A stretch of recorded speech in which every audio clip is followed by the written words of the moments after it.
साथियों नमस्कार। मेरा अभिवादन स्वीकार कीजिए। मैं Arvind Vishwakarma national need party से।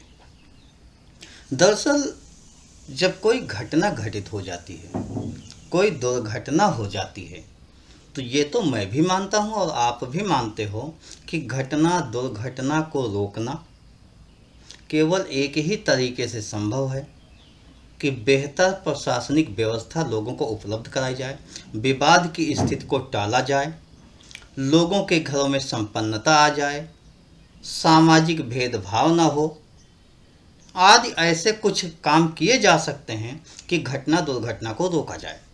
लेकिन घटना दुर्घटना हो ही जाए तो बेहतर न्याय मिले, इस दिशा में कदम बढ़ाने चाहिए सरकार को। लेकिन होता कुछ अलग है। होता क्या है, आप देखिए, सरकारें जातिवादी मानसिकता से ग्रसित कैसे होती है। मैं बात करता हूं उत्तर प्रदेश की। आज मैं उत्तर प्रदेश से बात करूंगा और ये आपको बता रहा हूं कि जब योगी की पूर्व सरकार थी, पूर्व का मतलब पिछला कार्यकाल जो था, उसमें डॉक्टर दिनेश शर्मा उप मुख्यमंत्री हुआ करते थे। उस समय क्या था, एक हवा बनी थी, लोगों का कहना था कि पंडितों का प्रतिनिधित्व इस सरकार में नहीं हो पा रहा है, पंडितों के लिए काम नहीं हो पा रहा है, उनके हितों के साथ अनदेखी हो रही है, क्योंकि थानों में प्रशासनिक पदों पर योगी जी अपनी जाति अपनी बिरादरी के लोगों को ज़्यादा रख रहे हैं। योगी की भी कोई जाति होती है, लेकिन होती है क्योंकि उन्होंने ठाकुरों को ज़्यादा से ज़्यादा मौका दिया। यही बात था, विवाद हो गया और 5 साल बाद उनको मनाने के लिए भाजपा केंद्रीय नेतृत्व ने डॉक्टर दिनेश शर्मा को हटाया, जो भी वादा किया, आश्वासन दिया, और ब्रजेश पाठक जी को डिप्टी सीएम बना दिया।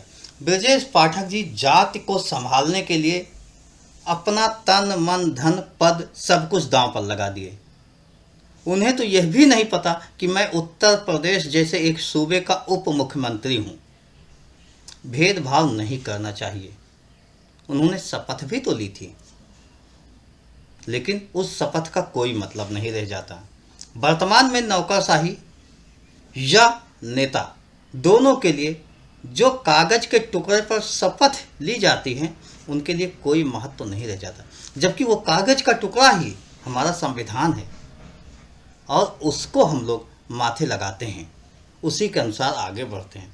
वही कागज का एक छोटा सा टुकड़ा जिसमें 10 लाइनें लिखी होती, चंद लाइनें लिखी होती हैं, जिसे हम सार्वजनिक रूप से पढ़ते हैं, वही हमारे मन मस्तिष्क में होना चाहिए, उसी के अनुसार हमें काम करना चाहिए। लेकिन ऐसा होता नहीं। अभी मैं बताता हूँ, देवरिया में और सुल्तानपुर में कुछ ऐसी बीभत्स घटनाएं होती हैं कि इन घटनाओं पर ब्रजेश पाठक जी डिप्टी सीएम होने के नाते, पंडित होने के नाते पहुँचते हैं। लेकिन जब पहुँचते हैं तो पंडित के नाते नहीं, पहुंचते तो हैं डिप्टी सीएम के नाते, लेकिन कार्यवाही होती है पंडित के नाते। दोनों स्थानों पर सांत्वना स्वरूप कुछ न कुछ घोषणाएं करते हैं, चले जाते हैं।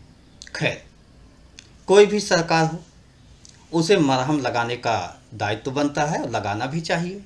कोई भी सरकार हो, किसी के साथ कोई घटना हो जाए, दुर्घटना हो जाए, तो उतनी तो देखभाल करनी ही चाहिए कि उसका भविष्य कैसे संवरेगा, आगे घटना घटित ना होने पाए, और जो हो गया उस पर अब हम कुछ नहीं कर सकते तो कम से कम न्याय मिल जाए, इसको दिलासा हो कि हाँ, हमारे साथ न्याय हुआ, सरकार हमारे साथ खड़ी थी। खैर ठीक है।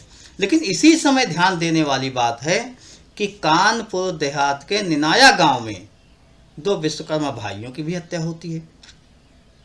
जब हत्या होती है तो प्रशासन का कोई भी भाजपाई नहीं जाता, कोई भी वक्तव्य नहीं आता। क्यों? क्या यहाँ जातिवाद काम कर रहा था? शायद हाँ। उसी समाज के एक बड़बोले नेता हैं विश्वकर्मा समाज के, उन्होंने कहा कि अगर विपक्षियों के घरों पर बुलडोजर नहीं चलेगा तो मैं रिजाइन कर दूंगा। वो बड़बोले नेता कहाँ चले गए पता नहीं।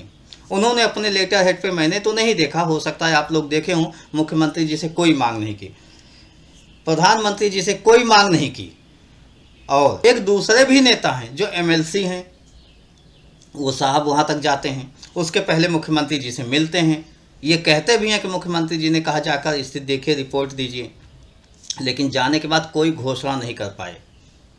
तमाम स्थितियों को रखा जरूर, लेकिन कोई घोषणा नहीं कर पाए। यानी सरकार का प्रतिनिधित्व वो भी नहीं कर रहे थे, वो भाजपा का भी प्रतिनिधित्व नहीं कर रहे थे, क्योंकि भाजपा का ना तो जिला अध्यक्ष गया था, वो एमएलसी साहब स्वयं जिला अध्यक्ष हैं, स्वयं एमएलसी हैं, तो होना तो ये चाहिए था कि उनके साथ वहाँ की जिला कमेटी अवश्य जाती, जिला कमेटी के कुछ लोग अवश्य जाते, कोई नहीं गया। मुख्यमंत्री से मिलकर गए थे, वहाँ कुछ घोषणा अवश्य करते, कुछ नहीं किया।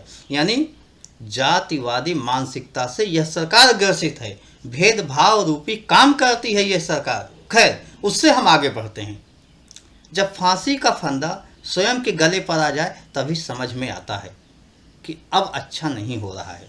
मैं बात कर रहा हूँ, भैरव मिश्रा पूर्व सांसद होते हैं, भाजपा के होते हैं, उनके बेटे की तबीयत खराब होती है, तो जैसे हम आप होते हैं सामान्य लोग, उसी तरीके से सांसद हैं तो क्या हुआ, मतलब सांसद थे तो क्या हुआ, भाजपाई हैं तो क्या हुआ, कोई मतलब नहीं। ब्रजेश पाठक जी को फोन करते हैं, आपका फोन ब्रजेश पाठक जी नहीं उठाएंगे, ध्यान दीजिएगा। वो ब्रजेश पाठक जी से संपर्क करते हैं, ब्रजेश पाठक जी पीजीआई में फ़ोन करते हैं और यह तय हो जाता है कि आप आइए, आपका समुचित इलाज होगा। यही काम आप लोग भी करते हो। जब कोई बीमार हो जाए, कोई घटना दुर्घटना हो जाए तो अपने जानने वालों को फ़ोन करते हो, क्योंकि जानते हो अस्पताल में पहुंचने के बाद आपके साथ वह सुविधा नहीं मिलेगी आपको जो होनी चाहिए। थाने पहुंचने के बाद आपके साथ न्याय नहीं होगा, इसीलिए आप लोग भी फ़ोन करते हो, आप लोग जुगाड़ करते हो। खैर, जब एक सांसद इस तरीके से कर रहा है भूतपूर्व, तो आप लोग करते हो तो गलत नहीं, क्योंकि आपको भी पता है, उस सांसद को भी पता था कि अस्पताल पहुंचने के बाद तुरंत एडमिट हो जाए, उचित देखभाल हो, सही तरीके से दवा स्टार्ट हो, उस पर उसको संशय था। खैर, पहुंचे, भैरव मिश्रा जी के स्टेटमेंट को सुनिए। उन्होंने स्पष्ट कहा डॉक्टर की कमी थी, स्टाफ की कमी थी। अब आप समझिए, डॉक्टर व स्टाफ की कमी थी। 1 घंटे तक एम्बुलेंस में ही उनके बेटे जो तबीयत खराब थी वो उसी एम्बुलेंस में ही पड़ा था। अंत में उनसे रहाइश नहीं हुई। बेटे का दर्द कोई भी बाप स्वीकार नहीं कर सकता, कोई भी हो, अमीर हो, गरीब हो, वो किसी पार्टी का हो, सत्ता में हो या विपक्ष में हो, कहीं भी कोई भी हो। अंत में वो दूसरे अस्पताल ले जाने के लिए जैसे ही घूमे तो देखते हैं कि बेटे की सांसें टूट चुकी थी। अब आप समझिए कि ब्रजेश पाठक जी यानी डिप्टी सीएम पीजीआई फ़ोन करते हैं, उसके बाद भी एडमिट नहीं होते हैं। कार्यवाही के नाम पर कार्यवाही किया, कुछ लोगों को निलंबित कर देंगे, क्या करेंगे, लेकिन जब जांच होगी तो पता चलेगा। उस समय आईसीयू में इतने लोग भर्ती थे, इस बेड पर इतने लोग थे, बेड खाली ही नहीं थी, तो इसका दोष क्या, मतलब वो निर्दोष हो जाएगा, कुछ नहीं होगा। लेकिन अब दोषी कौन हुआ? वास्तव में दोषी तो हमारा वो मंत्री हुआ, हमारा वो सिस्टम हुआ जिसने पर्याप्त संख्या में डॉक्टरों को अपॉइंट नहीं किया, जिसने प्रदेश की आबादी के अनुरूप डॉक्टरों की व्यवस्था नहीं की, अच्छे अस्पतालों की व्यवस्था नहीं की। आखिर ऐसी स्थितियों में जब एक पूर्व सांसद जुगाड़ लगाता है तो आम जनता का क्या होगा, सोचिए। कल अगर आपके साथ कहीं कोई ऐसी अनहोनी हो जाए, आपके परिवार के साथ होगा, तो क्या करोगे? ब्रजेश पाठक जी या कोई मंत्री, कोई सांसद, कोई विधायक जो सरकार में हो, वो जाके कुछ पैसे तो दे सकता है। वो पैसे देगा जो आपका होगा, उसका कुछ नहीं होता है, आपके टैक्स के पैसे का होता है। आपका दुधमुहा जो बच्चा है उसके टैक्स का पैसा होता है। आप अंत समय जो कफन खरीदते हैं उसमें भी टैक्स लगता है, उसका पैसा होता है। शाम का अंतिम निवाला खाते हैं, उसका भी पैसा लगता है। उस टैक्स के पैसे से वो किसी घटना दुर्घटना में प्रताड़ित हुए व्यक्ति को कुछ पैसा तो दे सकते हैं, वो भी जात के आधार पर दे रहे हैं। यानी आपके अधिकारों पर डकैती डाल रहे हैं, आपके धन पर डकैती डाल रहे हैं। हमारा एक युवा, एक अच्छा बच्चा जो पढ़ने लिखने में अच्छा हो, एक अच्छी सी नौकरी पा सकता था, लेकिन नहीं, घटना दुर्घटना रोक नहीं पाए और उस एक युवा की, एक बच्चे की नौकरी को छीन कर किसी को दे देते हैं, क्योंकि उनके पास अधिकार होता है, वो सत्ता में होते हैं, मरहम लगाने में वो ये सब काम कर जाते हैं। लेकिन सच बात तो ये है कि ऐसी स्थितियां उत्पन्न ही ना हों, इसके लिए सरकारों ने क्या किया? कोई काम नहीं किया। मंत्री साहब, विधायक साहब, सांसद साहब जिनको आप चुनते हो, वो आपके दरवाजे पर आते हैं, अपना मत्था आपके पैरों पर रख देते हैं, आपसे अनुनय विनय करते हैं। आप चाय में, समोसा में, 500,000 रुपये में, दारू में, मुर्गा में प्रभावित हो जाते हो और उन्हें अपना मत दे देते हो, बेशकीमती मत देते हो। 5 साल तक वो आपकी सुनते नहीं हैं। खैर, यहाँ पर समझना होगा कि डॉक्टरों की कमी के लिए जिम्मेदार कौन? क्या जातिवादी राजनीति? क्या धर्मवादी राजनीति? क्या जुमलेबाजी? दरअसल आपको धर्म की चाशनी में बार बार डुबोया जाता है और आप जब निकलते हो तो आपको धर्म दिखाई देता है। आपको जुमलेबाजी से प्रभावित किया जाता है, यानी आपकी पढ़ाई लिखाई समझ को रौंद दिया जाता है। आपको पता ही नहीं लगता कि सही क्या है, गलत क्या है। और जब कोई घटना दुर्घटना घटित होती है, थाने में सुनवाई नहीं होती, अस्पताल में सुनवाई नहीं होती, प्रशासनिक मशीनरी सुनती नहीं, तो आप देखते हो वहाँ कौन बैठा है, तो आपको जात याद आती है। तो जात, धर्म और जुमलेबाजी से अगर आप प्रभावित होकर अपने अधिकारों का दुरुपयोग करोगे तो आपके साथ ऐसा ही होगा। आपका राजनीति से सीधा लेना देना है। आपका अधिकार नहीं मिल रहा है, आपके बच्चों का अधिकार नहीं मिला, आपको नहीं पता है। उच्च शिक्षा माननीय नरेंद्र मोदी प्रधानमंत्री लोकप्रिय, ऐसे लोकप्रिय हैं जैसे कि इसके पहले कोई हुआ ही नहीं था। अरे इनसे पहले सदन में इनसे ज़्यादा सीटें राजीव गांधी और इंदिरा गांधी ने भी लाई थी। ऐसा नहीं है, जवाहरलाल नेहरू के समय में भी आई थी। ये सर्वप्रिय नेता कैसे हो सकते हैं? खैर, आप कहते हो तो मैं भी मान लेता हूँ, सबसे ज़्यादा लोकप्रिय नेता हैं। लेकिन आपके लोकप्रिय नेताजी ने आपके अधिकारों पर डकैती डाली, आपके पर्स में, आपके बटुए से चवन्नी भी आपकी निकाल ली, आपको नहीं पता है, यानी हेफा बना दिया। हेफा का काम क्या है? उस यूनिवर्सिटी में जब आपके बच्चे बीए एमए करते थे, मेडिकल इंजीनियरिंग की पढ़ाई करते थे, तो सरकार फीस कम लेती थी, क्योंकि आपके टैक्स के पैसे से ही वो देती थी।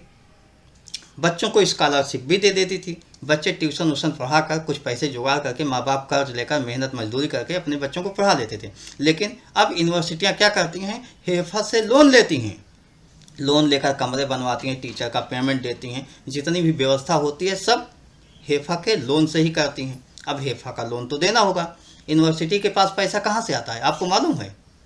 बच्चों की फीस से, और कोई रास्ता नहीं होता। वो चाट समोसा की दुकान नहीं खोलते, पकौड़ा नहीं तलते, उनके पास एक ही रास्ता है, बच्चों की फीस। तो यूनिवर्सिटी क्या करती हैं? बच्चों की फीस बढ़ाती जा रही, फीस बढ़ाती जा रही, यानी आप अपने बच्चे को नहीं पढ़ा सकते हो। मैं दावे के साथ कह सकता हूँ, अगर आप आईएएस नहीं, आप आईपीएस नहीं, आप मंत्री संत्री विधायक नहीं, आप सरकारी नौकरी में नहीं, तो आप अपने बच्चे को एमबीबीएस नहीं करा सकते हो। और सरकारी नौकरी में भी हो, 3rd ग्रेड 4th ग्रेड में हो, ईमानदार हो तो भी नहीं करा सकते हो। अगर बेईमान हो, भ्रष्ट हो, तभी करा सकते हो।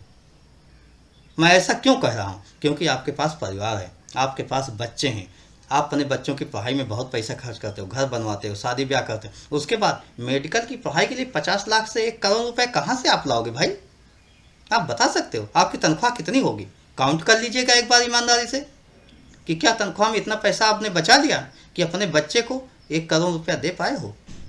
उसके पहले कोचिंग ज्वाइन करने के लिए क्या 2 से 3 लाख, 4 लाख, 5 लाख दे पाए हो? नहीं दे पाओगे। आप कहीं ना कहीं बेईमानी करते हो। तो ये भ्रष्टाचार की जनक हमारी सरकार है, जो जात के आधार पर, संप्रदाय के आधार पर, धर्म के आधार पर, जुमलेबाजी के आधार पर काम कर रही है। ऐसी सरकारों को उखाड़ फेंकने का वक्त आ चुका है। जागो जनता जनार्दन के रूप में आप अपने अधिकारों को पहचानो, आगे बढ़ो आप, और आप आगे बढ़ते हुए अपने और अपने बच्चों के भविष्य के लिए स्वयं नेतृत्व कीजिए। आइए, आपका नेशनल नीड पार्टी में स्वागत है, जहां जाति धर्म के साथ और क्षेत्र के आधार पर कोई भेदभाव नहीं होगा, क्योंकि नेशनल नीड पार्टी के लिए भारत की जनता ही जनार्दन है। वह उन सिद्धांतों पर चलेगी जो संवैधानिक वसूलों के अनुसार होगी। संविधान न धर्म के आधार पर भेदभाव की इजाज़त देता है, न किसी को विशेष छूट देता है। छूट तो हमारे नेताओं ने दिया, राजनीति करने वालों ने दिया, लेकिन उस सब को हम लोग बंद करते हैं और बच्चों को, किसानों को, नौजवानों को, व्यापारियों को उनका अधिकार दिलाते हैं। आइए, आपका स्वागत है नेशनल नीड पार्टी में। धन्यवाद। जय हिंद, जय भारत।